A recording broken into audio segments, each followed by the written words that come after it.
Isa sa mga pinakamahalagang katuruan at misyon ng Panginoong Hesus, sinabi niya, I came that you might have life and have it abundantly. Have it to the full. Yan po ang kalooban ng Panginoon sa kanyang mga anak, magkaroon ng buhay na masagana, buhay na makulay at masaya. Ang ating pag-aaral ngayon, pinamagatan natin, be happy.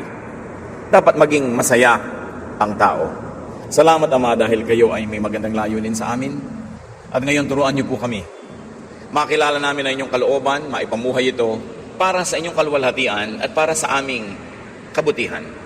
Mangusap kayong may kapangyarihan, lead us unto greater knowledge of you so we can become more like your Son, Jesus. And we pray, Father, that we will hear only your voice. Use your servant only as your footstool. But be our teacher, be our preacher. Kayo lang po ang mangaral at hanguin niyo kami mula sa kadiliman, mula sa mga kamalian, ituwid ang liko at nawa, Panginoon, ay matapunan ng inyong liwanag ang mga madidilim na bahagi ng buhay ng mga tao. Nawa ang iyong karunungan ay mapasa amin at masunod namin ang iyong kalooban. As we pray, O Lord, and as we prepare our hearts to hear your message for us, may you continue to strengthen our bodies, heal our infirmities, strengthen our spirit, and may our emotions be composed before you. Buuin niyo po, Panginoon, ang mga nasisirang mga loob. Patibayin niyo ang aming pananalig at magpagaling kayo ng mga sakit ng aming espiritu. Dalangin namin ito may kahalo, kasama na mga pagpapasalamat sa inyo. At nawa, Panginoon, mapuri ang inyong pangalan. We praise you, we thank you, and ask you to speak powerfully to us. In the name of Jesus, your Son, our Lord, our Savior. Amen. Why be happy? Bakit kailangang masaya ang tao? Because God wants you happy. God doesn't want you sad. Deuteronomy 30 verse 9, the Lord will be happy to do good things for you. God makes people happy. 1 Samuel 2:1, Hannah prayed, you make me strong and happy, Lord. At alam ni Hannah kung saan nagmumula, kanino nagmumula ang kanyang kaligayahan, at yon ay ang Panginoong Diyos. At kaya at gusto ng Diyos na pasayahin ang tao. God loves happy endings. Sa istorya lang ni Job na napakaraming mga trahedyang nangyari sa kanyang buhay, masaya ang naging wakas. Job 42:10, after Job had prayed for his 3 friends, the Lord made Job twice as rich as he had been before. Kung gaano kalalim ang lusong ng hirap ng kanyang buhay, doon naman ang iniangat at dinoble pa ng Panginoon sa dulo ng kanyang buhay. Because God wants you happy, then be happy. It's imperative. Do it. It's almost like a command. Make yourself happy. Of course, you can make yourself sad kung yun ang pipiliin mong gawin. Pero ba't naman yun ang pipiliin mo? Ang iksi-iksi ng buhay, papalungkutin mo pa. Ang iksi-iksi ng isang 24 oras, tatadtarin mo pa ng mga lungkot. 1 Chronicles 29:9, matapos ang isang fundraising event for the temple that David was making so that his son Solomon could make the temple in his time, David and the people were very happy that so much had been given to the Lord, and they all celebrated. In this case, what was the source of their happiness? Giving to the Lord. And why does giving to the Lord make people happy? Because you complete the cycle of blessing. Pag inobserbahan po natin ang buhay, life is full of cycles. May water cycle, may food cycle, may chemical cycle, ang existence nating lahat. At merong cycle of blessings. How does it work? God gives you. That's one way. That's one half of the circle. But when you give back to God, you complete the circle. Therefore, the latest act of giving comes from you. And God will not let you be the last giver. So God will give to you again so much more than what you gave Him, because God is no man's debtor. Hindi siya papayag na may utang siya at siya pa ang binigyan. So ibabalik niya. At dahil ikaw ngayon ay magbabalik uli sa Panginoon, ibabalik niya uli, kaya walang katapusang cycle of blessing yan. But when God blesses you and you don't return and give back the blessing, the cycle stops. It stops at you. Parang tennis, pag sinerban ka ng bola, hindi mo na ibalik, saserban ka uli, hindi mo na ibalik, saserban ka uli. Pag 3 beses nang hindi mo na ibalik yon, tapos ang laban, wala na. End of game, 0 ang score. The love set, they call. Kaya maraming mga tao, hindi sila masaya kasi matapos silang pasayahin ng Diyos, hindi naman sila nagsusukli ng kasiyahan sa Diyos. So, wala nang kailangan pang ipagpatuloy yung cycle. And giving to the Lord gives so much happiness, as we have seen in the example, and as you can prove in your lives. The opposite of that, withholding, brings gloom, sadness, and inner division. Because there's also a part of you that will be grieved when you withhold good things from God and from other people. So make yourself happy by giving to the Lord. 1 Chronicles 29:14. But why should we be happy that we have given you these gifts? They belong to you, and we have only given back what is already yours. Yung palang nakakapagpasaya. Sa inyo naman po talaga yan. Sinoli lang namin yung part of it, not even the whole of it. At yun lang ang tama, yun lang ang logical na gawin ng taong tumatanggap ng pagpapala mula sa Diyos. 1 Chronicles 29:17. But we are happy because everyone has voluntarily given you these things. You know what's in everyone's heart, and you are pleased when people are honest. Ikinalulugod ng Panginoon ang katapatan. Bibigyan ka ng Panginoon ng 100. Ang ibabalik mo lang 10 at the least. Di minatra sa 90. Bibigyan ka uli ni Lord ng 100 dahil nagbalik ka ng 10. Magbibigay ka uli ng 10, edi 180 na yun nasa iyo. Bibigyan ka uli Lord ng 90. Kaya nyo pang sundan sa math? Sundan nyo ng sundan because the more you give to the Lord, the richer you get. Because the Lord will always outgive you. Not only financially, but spiritually, emotionally, in many aspects of life. There are many ways to give to God. And one of that is by giving to our fellow humans. So sinasabi dito ng may kakda, ikinalulugod nyo ang katapatan ng tao. So make yourself happy. Job 29:18. I feel certain that I would live a long and happy life than die in my own bed. Can you imagine this thought? Feeling lang yan. I feel certain that I would live a long and happy life. And whether or not it happens, what matters is whether you are thinking and feeling it, you are happy. Pwede mo namang balik na rin. Isipin mo malapit ka lang namatay, na magkakalasog-lasog ng parang papel, magkakadurog-durog ka. Pero ano magiging feeling mo? Di ba? Lungkot, fear. Ba't yun ang iisipin mo? Napipili mo naman kung anong iisipin. At eksakto man na matupad, yung iniisip mo na maganda, o hindi matupad, at least habang nag-iisip ka, masaya ka. Think positive. Even if things do not turn out as you would have them, at least you're happy while thinking about it. And always hope for the best. Hindi yan pampakonsuelo lang na walang pinangahawakan. Because God is our God and God loves us, we can always hope for the best. Be ready for the worst. That is important. But focus on what is best. Matapos nating maghanda para sa mga posibleng hirap at sakit ng buhay, may naihanda ka na, kalimutan mo na at mag-focus ka na doon sa masaya, sa maganda.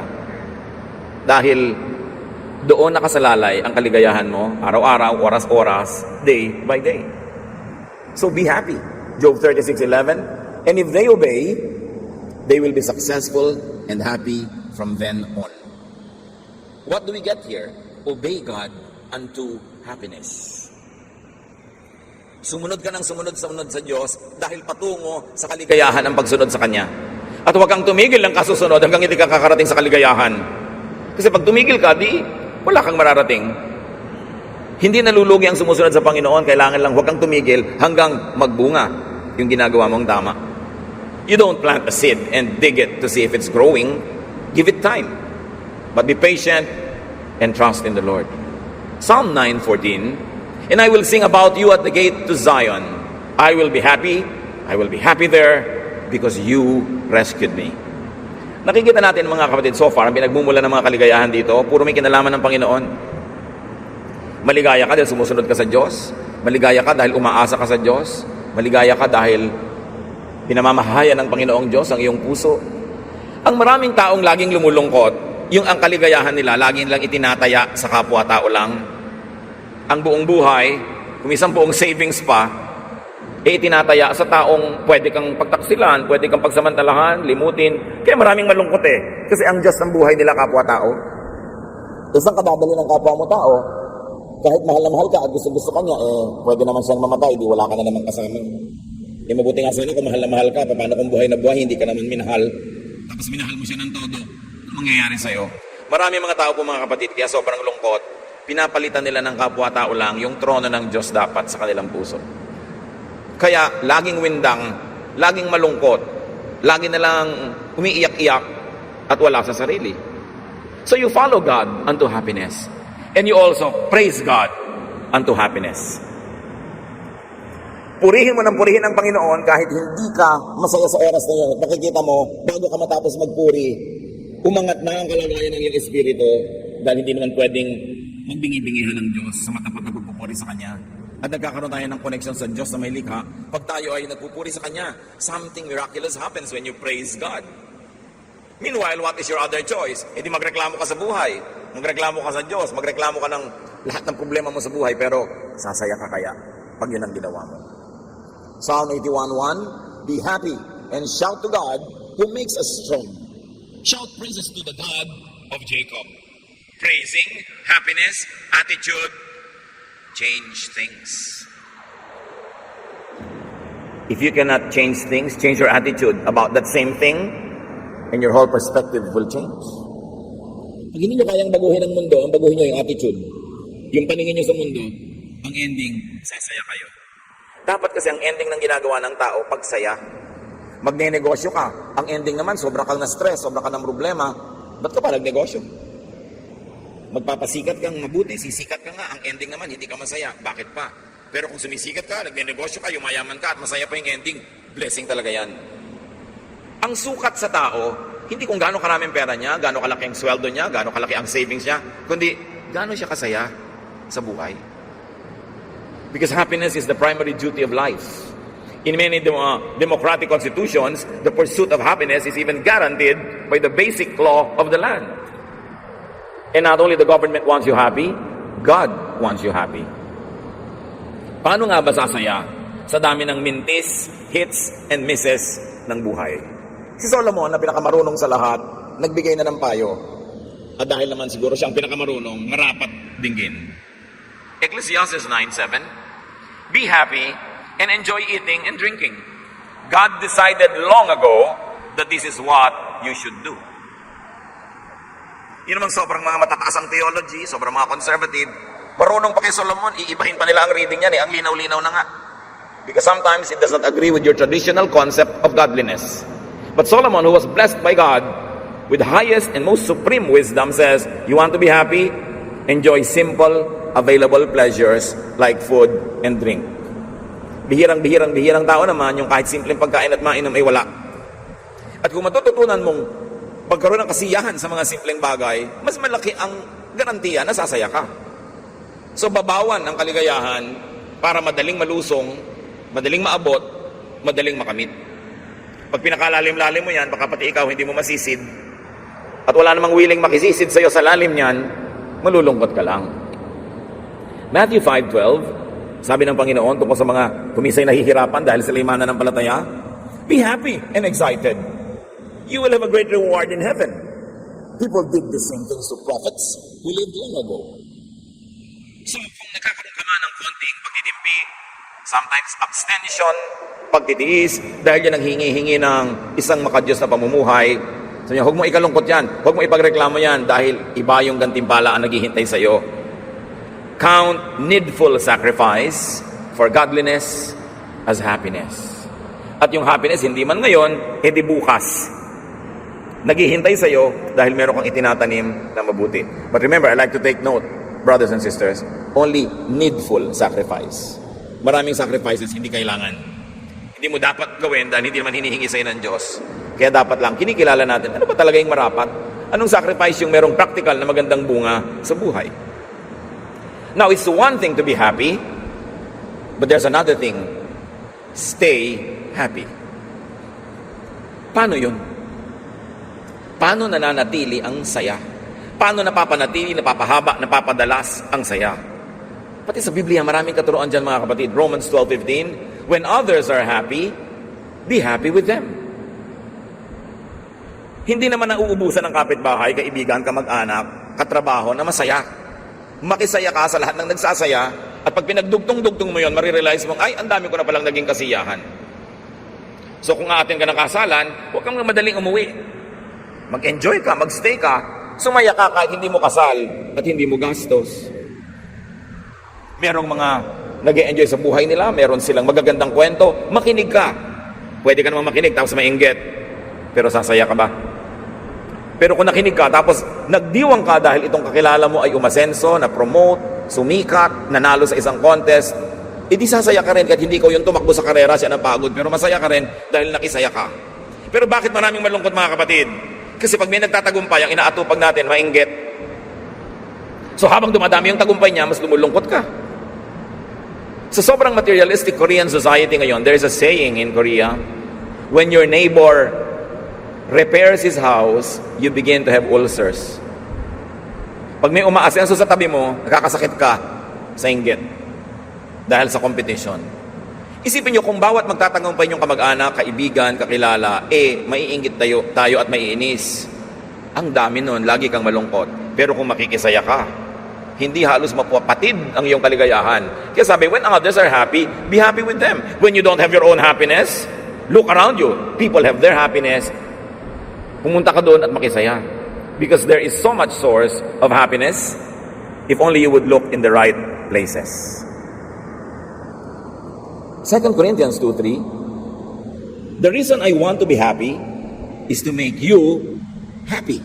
Sabi ni Paul. There's another key to happiness here. Make others happy so that they can make you happy in return. Mga kapatid, pansinin nyo ito. Kung paano ko gustong pansinin niyo yung cycle of blessing.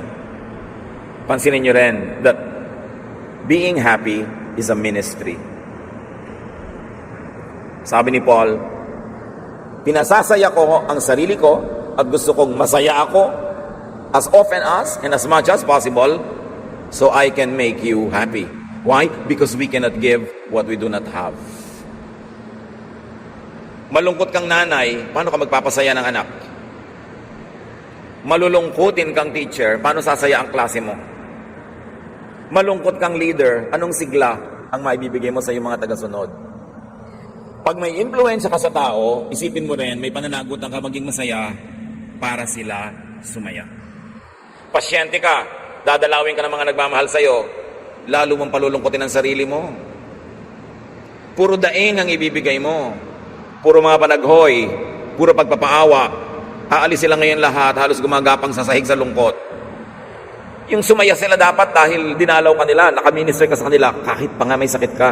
Ang tao habang buhay, meron tayong pwedeng ibigay sa kapwa, kahit tayo may pagdaramdam, may dinaramdam, may karamdaman, kahit pa tayo may mga karupaan, karalitaan, hindi na uubusan ng pwedeng ibigay dahil buhay ka pa eh. And do not use your sometimes sad situation to worsen your sadness at ihawa mo ang mga tao sa paligid. May pananagutan ka magpasaya ng iba dahil hindi mo alam, yung pinapasaya mo, yan din ang magpapasaya sa'yo in return. Remember naman the cycle of happiness. You make people happy, so they make you happy. And because you're happy, you can make them happy and they make you happy again. Cycle na naman. But try making people sad. Try hurting people. Try depriving people and see what they do to you. You will begin a cycle of negative things. We were created in God's image. That means human beings have a lot of power. And that power shows itself when you act. When you initiate an action. Or when you react. When you do good, there's a very big chance that people will do good in return. When people do bad things to you and you do good things to them in return, there's a big chance that they will stop doing bad and they might even begin doing good to you. Yun ang tinatawag na power natin na ibinigay sa atin ng Diyos. Meron kang kakayahan na ibahin ang mga nangyayari dahil may ibinigay sa atin ng Panginoon na ganong kakayanan. 1 Peter 3:10, do you really love life? Do you want to be happy? Then stop saying cruel things and quit telling lies. Pag marami nagtatanong sa akin, lalo sa Facebook, Tito, bakit po kaya ako laging malungkot? Marami ka bang sinasabing masasakit na salita? Pintas ka ba ng pintas? Nang backbite ka ba? Do you stab people in the back? Marami ka bang kasinungalingan? Opo. Basahin mo yung 1 Peter 3:10, anak. Kaya ka malungkot dahil sinungaling ka. Kaya ka malungkot dahil ang daming mga masasakit na salita na lumalabas sa iyong bibig. Nagpapalungkot yun. Hindi mo na kailangan iwan ka pa ng iyong papa para malungkot. Pag laging masasama ang lumalabas sa iyong bibig, lulungkot ka. Bakit? Kanino ba nanggagaling yung masasamang salita na yon? Kay Satan, syempre. Sa palagay niyo, mapapasahin ka niya? No way. Habang sumusunod ka sa kanya, mas aapihin ka niya. Lulungkot ka ng lulungkot. So your happiness is mostly in your hands or in your mouths. Sa atin yan. Madalas, pag tiningnan mo kung sino ang manufacturer ng iyong kalungkutan, ikaw din yon. Darating ang tao sa iyo, laging lungkot ang ibibigay mo, puro daing. Hindi ka na pupuntahan ulit dahil nakakadrain, nauubos ang lakas niya pag ikaw ang kasama. So mamaya, lalo ka nalang lulungkot. But when you are nice, when you give to people, when you don't backbite people, merong natural course of events. Ang ending, sasaya ka. Because it is God's will that you be happy when you obey God unto happiness. 1 John 1:4, we are writing to tell you these things because this makes us truly happy. Ipinaliwanag ni John, bakit ba namin isinusulat ang mga ito sa inyo? Sumasaya kami pag itong pinag-uusapan natin. Sumasaya kami pag itong topic natin. At sumasaya kami pag kayo ang kausap namin. So again, paano sasaya?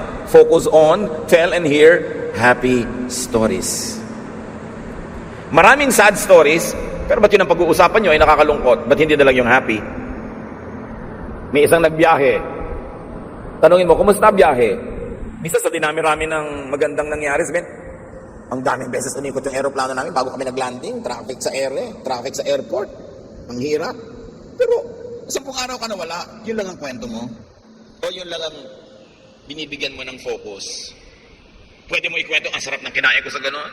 Naligayahan ako nung nagpamasahe ako sa paa ko sa ganito. Pero bakit yung nakakalungkot ang iniisip mo? Many people don't realize they manufacture their own sorrows. Pag nagsuot ka ng salamin na kulay blue, siyempre blue ang langit. Pag nagsuot ka ng pink, pink ang himpapawid. Pag lagi kang malungkot, alam mo na yung sagot. Pinapalungkot mo ang sarili mo. 2 John 1:12, I have so much to tell you, but I don't want to write it with pen and ink. I want to come and talk to you in person. Because that will make us really happy. So again, another source of happiness, tip from the Bible, talk in person to people. Spend time with people, but choose your topics when you are together. Focus on nice, beautiful, uplifting things. And discuss about sad things only if you have to solve a problem and it is necessary to discuss them. Pero yung mga paboritong usapan, pagka mga matatanda, nagkita-kita, pinag-uusapan, ay, mas mataas ang presyong ko sa'yo. Ay, blood sugar ko, panalo, mas mataas. Kasi mas ako nga, 5 operasyon na, 5 ka lang, ako 7. Nagpapalalaan ng kalagayan. Tapos nagtataka sila, ba't kaya ako anak malungkot? Isipin nyo ano mga repertoire nyo, anong topic nyo? Mga sakit. Tapos, ay, namatay na pala si ganon. Huy, napatay na pala. Tumigil nga kayo nakausap ng mga namatay. Ang daming ipinapanganak araw-araw, di yun ang pag-usapan nyo. Kaya alam nyo sa ospital, ang masarap na floor, kung pwede lang, pasyente ka, doon ka sa maternity floor. Yun ang masayang floor sa ospital. Kasi puro bagong panganak ka nandun. Yung mga nagdadatingan, may mga dalang lobo, mga dalang mga laruan. Masaya. Siyempre, alam nyo na, pag nagpupunta kayo sa hingalo floor, kung hindi naman talaga kailangan, ba't doon ka naman tatambay? Puro panangis, iyakan ang makikita mo. Pero may mga tao, yun ang paboritong gawin sa buhay. Dumikit ng dumikit sa kalungkutan. Siyempre, ang mga mahilig sa kalungkutan, magkakabarkada rin yan. Ba't ka sasama sa ganon? So be happy in the Lord. Why in the Lord? Because the Lord is stable. The Lord is forever. Stand on solid ground. Yes, magmahal tayo ng tao. Yes, mahalin mo si mama o papa. Yes, pero Diyos dapat ang una. Para iwan ka man, dumating, umalis ang tao, stable ka kasi nakakapit ka sa Panginoon na hindi nagbabago. Psalm 89:16, we are happy all day because of you, and your saving power brings honor to us. As you can notice, puro God-centered yung mga verses na may kinalaman sa happiness. Proverbs 10:28, if you obey the Lord, you will be happy. But there is no future for the wicked. Luke 10:20, but don't be happy because evil spirits obey you. Be happy because your names are written in heaven. Anong background ito? Yung mga disciples, very excited, pumunta sa kay Lord. Lord, grabe yung binigay niyo sa aming blessing. Pati mga evil spirit na dati, ninenervyos kami pag nandyan, pag inutusan namin na umalis in your name, alisan. Wow, enjoy na enjoy sila. Sabi ni Lord, oo, maganda yon. Pero kung meron kayong dapat ikasaya, higit pa ron, nakalista ang pangalan nyo sa langit. Isipin ninyo, maliit ba naman kapangyarihan yung makapagpalayas ka ng masasamang espiritu? That's big. But compared to the bigger and biggest reason why we should be happy, that we are members of God's family, that our names are written in heaven, sabi, yan ang tunay na malaki. At mga kapatid, kung kayo anak ng Diyos, your name is written in heaven, wala ka ng excuse para laging malungkot. Paminsan-minsan na lang. Pero parang ibon niya na dumadapo, dapat mong ugawin para hindi magtagal. Pero pag ang tagal-tagal na ng kalungkutan mo, ilang araw na dyan, ilang linggo, alalahanin mo that your name is written in heaven. Nakakahiya naman na sa kabila no, nalulungkot ka pa. Kaya importante, ang ikinakalungkot mo lang pala, hindi ka na-invite sa ganong party, nakalimutan kang isama ni ganon, hindi ka na-text, every 5 minutes, malungkot ka na. Wala naman sa lugar yung mga ganong lungkot. Dapat hindi na ikinakalungkot ang mga ganong bagay. Piliin mo na lang yung konti na dapat talagang ikalungkot. So be happy because of the Lord, and be happy beyond that which is not eternal. John 16:22. You are now very sad, but later I will see you, and you will be so happy that no one will be able to change the way you feel. The Lord is talking to His disciples. Sabi niya, nalulungkot kayo dahil magkakahiwa-hiwalay tayo sumandali. Pero magkikita-kita rin tayo. At pag dumating yung panahon na yon, wala nang makakapagpabago pa ng inyong kaligayahan. Wala nang makakapag-alis pa niyan. So anong lesson nito mga kapatid? When you are in sad moments that are really there and cannot be avoided, look forward. When you look around you and it's all sadness, look upward, look heavenward. When all around you it's all sadness, look forward to that happy moment when you will be with the Lord. Because that is certain as you are here now. Kung ang present hindi masaya, edi mag-future ka, doon ka tumingin. Ngayon, maraming tao laging malungkot. Bakit? Kasi laging sa past nakatingin. Nung araw, mahirap lang kami, inaapi-api ako ng mga kapitbahay. Nung araw, binubugbog ako ng aking tiya. Nung araw, ganito. Bakit ba lagi mong binabalikan yan? Tapos na nga. Kaya lumulungkot ka. Bakit hindi mo tingnan yung ngayon? O masenso ka na. Hindi ka na nabubugbog ng tiya mo kasi, ayun, paralyzed na siya. Diba? Hindi man ipagbubunyi na paralyzed siya, pero at least hindi ka na niya nabubugbog. Bakit tinitingnan mo yung lagi yung past? Alam niyo maraming tao, bitter, envious, jealous, kasi hindi sila makagraduate sa karukhaan nila nung araw. Tapos na yun eh. Pinaasenso ka na ng Diyos. Bakit ka pa ngayon magrereklamo? Tingnan mo yung ngayon at yung bukas. Huwag mong titigan yung nakakalungkot. Meron naman nalulungkot kasi nung past, marangya sila, tapos ngayon hindi. E di ang tingnan mo naman yung past, dahil at least napahiram ka, nakatikim ka na. Huwag mo masyadong titigan yung ngayon and look forward with hope. You can choose your focus para kang camera.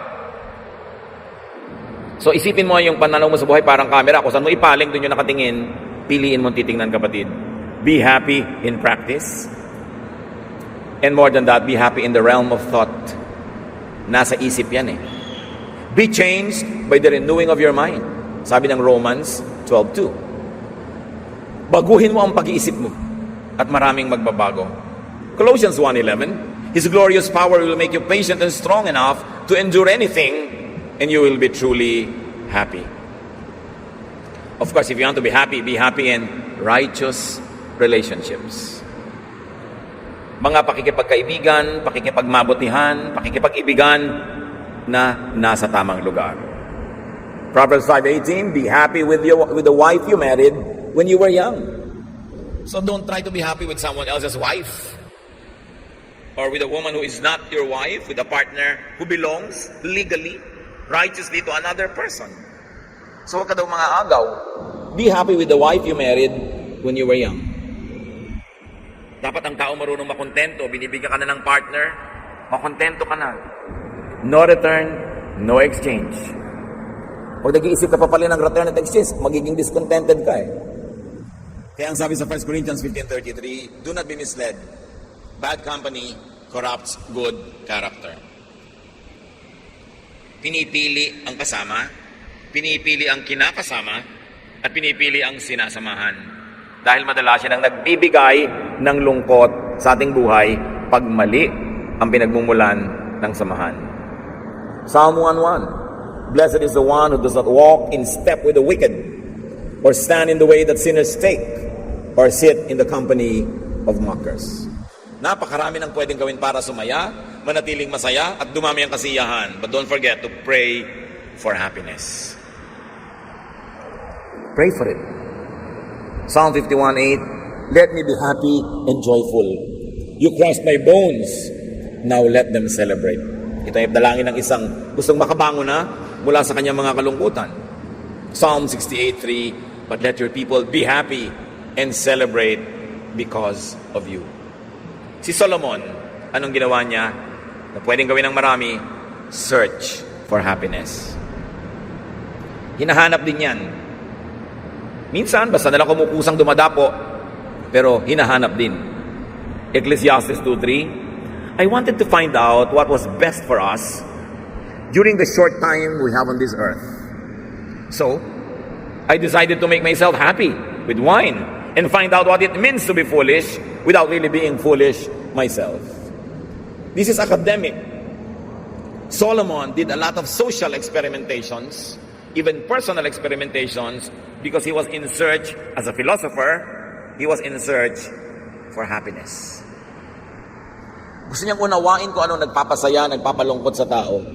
Pero alam niyo ang kanyang ending? Bukod sa paulit-ulit niyang sinabing, eat and drink, enjoy life with your wife, enjoy the simple things in life, ang sinabi niya sa ending, sabi niya, now, all has been said, all has been heard, this is the heart of the matter. Obey God. Obey His commandments. Because you're going to face Him. Yan ang sinabi niya. Yan ang susi para magkaroon ng kahulugan, kasiyahan ang iyong buhay. Let others be happy. Hindi ka naman sasaya kung naliligiran ka rin ng puro lungkot. Payagan nyo ang inyong kapwang sumaya. Minsan, sa pamilya natin, may sobrang mga dominante. Dominanteng tatay, dominanteng nanay, dominanteng ate o kuya. Hindi na nila hinahayaan yung mga ibang members ng family na maging totoo sa sarili.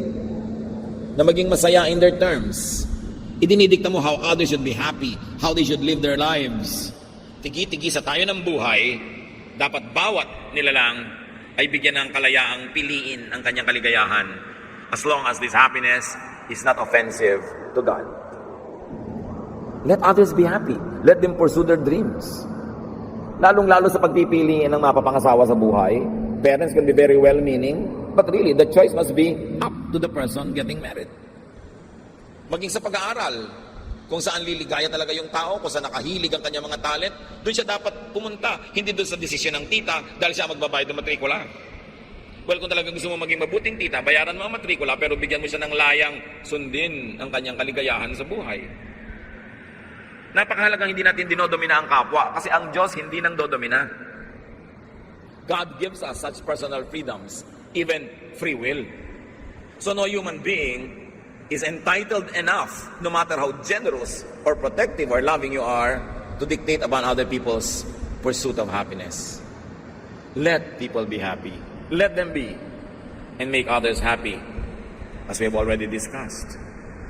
Deuteronomy 15:10, you should be happy to give the poor what they need. Because then the Lord will make you successful in everything you do. Ganun na lamang ang pagiging thoughtful ng Panginoon through Moses. Sabi sa Deuteronomy 24:5, Moses said to Israel, if a man and a woman have been married less than 1 year, he must not be sent off to war or sent away to do forced labor. He must be allowed to stay home for a year and be happy with his wife. Kita nyo yung kabaitan na yan? Pag bagong kasal, hindi exempted sa military service, exempted sa forced labor for the king. Para isang taon ang kulot gata para maging maligaya ang tao. What does that tell us? That God is pro-family. Na kung iisipin natin, kung ikaw ay employer, habang kaya mong ibigay, bigyan mo ng mas maraming day off o mas mahabang off ang mga tao so they have more time with their spouses, with their children, with their loved ones. Yung gera nga, exempted. Yung bagong kasal, gera pa yon. Maging mabuti tayo. Hayaan natin ang mga tao sa paligid natin na sumaya sa piling ng mga gusto nilang kasama. It's a basic human right. 1 Kings 4:20. There were so many people living in Judah and Israel while Solomon was king, and they seemed like grains of sand on a beach. Everyone had enough to eat and drink, and they were happy. Ano yung lesson, mga kapatid? Lead well and make people happy. Kung ikaw ay leader, ikaw ay officer, you are in charge, you are a manager, you are an administrator, serve well so that the ending of all your services will be this: people under you are happy. Hindi yung pag nagkaroon ka ng konting kapangyarihan, ang aapi ka na, gagantihan mo na yung mga under you sa lahat ng kaapihang inabot mo sa buong buhay mo. That is a prostitution of power, because real power comes from God, and God delegates power so that we can take care of people like God would take care of people Himself. So it's a duty, a privilege to have power, and that power must be used to serve well so that the lives of people under your leadership will become better. Kaya kawawa ang mga bayan ng kanilang mga pinuno ay mga corrupt. Isang malaking hampas sa bayan pag ang kanilang mga pinuno ay corrupt. Ang nagdurusa ang buong sambayanan. 2 Corinthians 2:3, the reason I want to be happy is to make you happy, as we have read before. I wrote as I did because I didn't want to visit you and be made to feel bad when you should make me feel happy. Again, be happy so you could make others happy. Hindi natin laging nare-realize sa mga kapatid, paasensuhin mo ang buhay mo para mapasaya mo ang mga nagmamahal sa iyo at mga minamahal mo. Magpakatino ka, young person, dahil mapapasaya mo ang mga magulang mo sa ganon. Merong mga hindi nagpapakatino, naliligaw ng landas, ang tanda-tanda na, hindi pa nakakapag-support ng magulang. Yung magulang pa ang dumadalaw sa kulungan dahil nakulong pa. So hindi na nakapahinga yung matatanda hanggang kahuli-huli hanggang oras ng buhay nila, sila pa yung naglilingkod sa anak nila dahil yung anak hindi nagpakatino. May panahon ay ikaw'y bata, may panahon ay ikaw ang binibigyan, pinagpapasensyahan, tinutulungan, pero dapat lalampas ka sa panahon na yon para yung mga tumutulong at nagbibigay sa iyo makagraduate at makapahinga naman dahil ikaw naman ngayon ang bahala sa kanila. Pero paano mo sila papasayahin kung winawaldas mo ang sarili mong buhay? Alam mo na masama ang mga bisyo ka pa ng bisyo, pero pag nagkasakit ka, alam mo na yung mga nagmamahal sa iyo pa rin ang mag-aalaga sa iyo, magpapagamot sa iyo, at pag namatay ka ay maglilibing sa iyo. Kumisa napaka-irresponsable natin sa mga nagmamahal sa atin. Hindi natin inaalagaan ang mga sarili natin. Tapos itutumba na lang natin yung mga katawan natin sa harapan nila. May sakit tayo, naghihingalo. Problema ngayon nila kung paano tayo bubuhayin. Kaya kung gusto nating sumaya at magpasaya ng kapwa, be responsible. Take care of yourself so you can make people happy. Philippians 2:2, now make me completely happy. Live in harmony by showing love for each other. Be united in what you think as if you were only one person. Here, kanina yung mga leaders ang pinag-uusapan, ngayon followers. Make leaders and make elders happy. Unite. Huwag kayong elemento ng mga away-away. Alam niyo yung mga anak na lagi nag-aaway, kung sino tinatorture nyo, magulang nyo. Magpapatapangan kayo, mag-aaway-away kayo, palakihan ng pangil. Sino ang nagdurusa? Sino ang umiiyak sa isang sulok? Nanay nyo. Sino ang heart attack? Tatay nyo. Pag nagkakagalit kayo, sino ang naguguluhan? Mga magulang nyo. Kaya pati mga magkakapatid, mga manggagawa, unite. Solve your problems so that your elders will have peace and will be happy. Hindi alam kung minsan mga anak how unfair they are to their parents. Awayan sila ng awayan, pero ang pinapatay nila, yung magulang nila na nagdaramdam. Hebrews 13:17, obey your leaders and do what they say. They are watching over you and they must answer to God. So don't make them sad as they do their work. Make them happy. Otherwise, they won't be able to help you at all. Pag follower ka, you obey. You be submissive. You toe the line para masaya yung leader mo. At pag masaya siya, mas makakapamuno siya ng mabuti. Ang lahat, makikinabang. Meron pang isang pagpapasaya, mga kapatid. Allow others to make you and others happy too. Kuminsan sobra tayong self-reliant. Minsan sobrang proud. Ayaw nating tumanggap ng pagpapasaya mula sa iba. May ganun eh. Willing tumulong pero ayaw patulong. Willing mag-alaga pero ayaw paalaga. Pero para masaya ang lahat, be willing.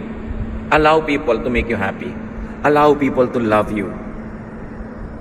2 Corinthians 2:3, the reason I want to be happy is to make you happy. No? Nabasa na natin yan ilang beses. So allow people to love you. Kahit kaya mo, gusto kanyang tulungan, patulong ka. Hindi dahil kailangan mo, kasi kailangan niya. Sasaya siya na tinutulungan ka niya. Huwag maging mapagmalaki. Tumanggap ng tulong ng iba. And finally, make God happy. Alam naman natin sa Biblia, pinapakilala ang Diyos, maraming emosyon talaga. Narong matuwa, narong magalit, sumaya, lumungkot. Ba't mo lang papalungkotin ang Diyos? Anong mapapala mo pag pinalungkot mo yung Diyos? Proverbs 23:15, My children, if you show good sense, I will be happy. This is the voice of a parent, the voice of God. Kung kayo nagpapakatino, sasaya ako mga anak. So don't make God unhappy. Genesis 6:5, the Lord regretted that He had made human beings on the earth, and His heart was deeply troubled. And you know what troubled God? Man's wickedness against each other. Pag ang magkakapatid, nagpapahirapan sila, nadudurog ang puso ng magulang. Tayo man ang mga anak ng Diyos, pag hindi tayo mabuti sa isa't isa, pinapalungkot natin ang Diyos. Ang dami. Ang daming pwedeng pagkunan ng kaligayahan. Ang daming pwedeng gawin para sumaya at magpasaya sa kapwa. Dapat ang lungkot, kung di man mawala lahat, konti na lang. Walang karapatang sobrang lumungkot ng mahaba at matagal ang sino mang nakikinig sa turo ng Biblia. Happiness is the primary privilege of life. Your privilege and the privilege of others. So happiness, being and staying happy, is mostly in your hands. It's in your mind and attitude. So just always remember, it's imperative, it's a verb, it's doable. Be happy. Ama namin sa langit, suriin mo kami, lalo yung mga malulungkutin. Turuan mo kaming suriin kung saan nagmumula aming mga lungkot. Marami nagmumula sa amin. May nanggagaling sa aming kapwa. May nanggagaling sa mga bagay na di namin makontrol. Pero Lord, lahat po ng kaya namin kontrolin, ng aming willpower, ng aming isip, ng aming energy, turuan mo that we put these things under control. So our lives will not be spent wallowing in sadness, but it will be spent mostly in rejoicing, in being happy, staying happy, and making others happy, especially you. Ituro mo sa amin, Panginoon, ngayon, sa aming pagbubulay-bulay, kung anong pwede pa namin gawin para lalo kaming sumaya at makapagpasaya sa aming kapwa, lalo sa inyo. Mga kapatid, let's bow our heads before the Lord and silently reflect on a personal application of these many verses we have read. Nawa, Panginoon, makatanda kami ng kahit man lang konti dito. Mabuti kung mas marami, mai-apply namin sa buhay para hindi lang kami ang sumaya, pati rin mga nasa paligid namin. Spend some time in private and silent prayer, and also thank God for His gifts that make you happy.